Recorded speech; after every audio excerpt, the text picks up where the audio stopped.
on behalf of my मैं team FIBA members, India team की सदस्यों की ओर से आप सभी को वर्ष 2022 की शुभकामनाएं देना चाहता हूं। हमारी यह प्रार्थना है कि वर्ष 2022 आपके लिए परमेश्वर के अनुग्रह और दया से ढेरों आशीषों को लेकर आए। और हमारे लिए 2022 की यात्रा में आगे जाने के लिए मैं यहेजकेल 36:36 से आपके सामने वचन रखना चाहता हूँ। इस वचन यहेजकेल 36:36 को याद रखना सरल है। तब जो जातियां तुम्हारे आसपास बची रहेंगी सो जान लेंगे कि मुझ यहोवा ने ढाए हुए को फिर से बनाया और उजाड़ में पेड़ रोपे हैं। मुझ यहोवा ने यह कहा है और ऐसा ही करूंगा। दो बातें मैं हम सब के लिए आज छोड़कर जाना चाहता हूँ। मैंने उजड़े हुई जगह को फिर से बनाया है।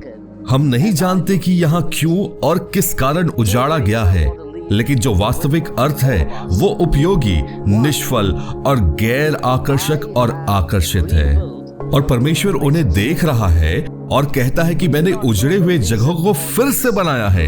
यहाँ ध्यान दीजिए, वो यह नहीं कह रहा है कि इस काम को करने जा रहा है। मेरे पास दूसरे शब्दों में यहाँ लिखा है, जहाँ लिखा है कि उसने पहले ही इस काम को कर दिया है, मैं इसे इस साल करूंगा।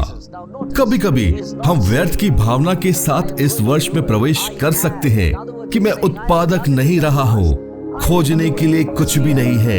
मेरे मित्रों, यहाँ परमेश्वर के वचन का वादा है, मैंने केवल ठिकाने ही नहीं खंडर स्थानों को फिर से बनाया है। यह कह रहा है कि मुझ पर भरोसा रख, मैं ही यहोवा हूँ, मैं ही प्रभु हूँ। और फिर वो कहता है कि मैं बोल चुका हूं, मैं करूंगा।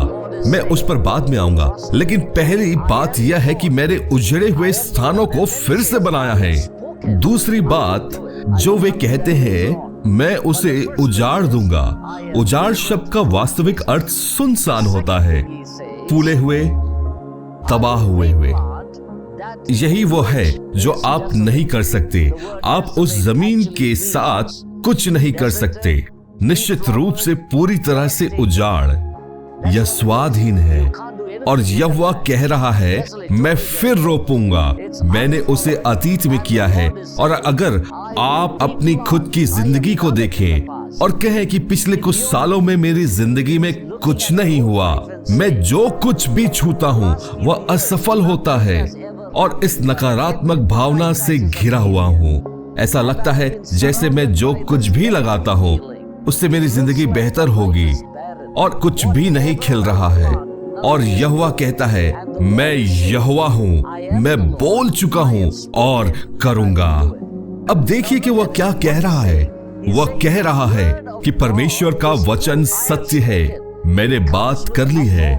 यह अधिकार के साथ आता है, मैं बोल चुका हूं, मैं किसी और को नहीं भेज रहा हूं, मैं बोल चुका हूं। दूसरी बात, वह यह कहता है कि मैं वह करूंगा और अधिकार को देखूंगा। इसमें न केवल एक शब्द है जो अधिकार के साथ आता है, बल्कि एक वादा भी है जो उस महान प्रतिज्ञान के साथ आता है, मैं इसे करूंगा। इससे कोई फर्क नहीं पड़ता कि खंडर कैसे होते हैं, कब तक खंडर में पड़ा रहा, कि यह कितना विनाशकारी है, परंतु मैं यहोवा यह करूंगा।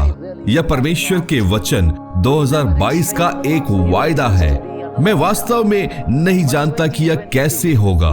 हमने कभी नहीं सोचा था कि पिछले कुछ साल लॉकडाउन के अधीन होंगे, लेकिन 2022 में अगर मुझे लगता है कि मुझ में कुछ भी नहीं बचा है तो प्रभु की ओर मुड़े। और यहोवा यह कह रहा है कि मैंने इसे अतीत में किया है और इसे करूंगा। क्या आप उस पर भरोसा करेंगे? बाइबल बहुत स्पष्ट है। जब आप परमेश्वर को अपने जीवन पर नियंत्रण करने देते हैं और उसे यह कहते हैं कि परमेश्वर, मैं बस अपना जीवन खुला रहने देता हूं, यह आपको प्रभु के साथ करना है। मैं इच्छुक हूं और मेरा मित्र यहोवा अपना उद्देश्य पूरा करेगा। यहेजकेल अध्याय 36:36 में यह परमेश्वर का वचन है, यह ईश्वर का कार्य है।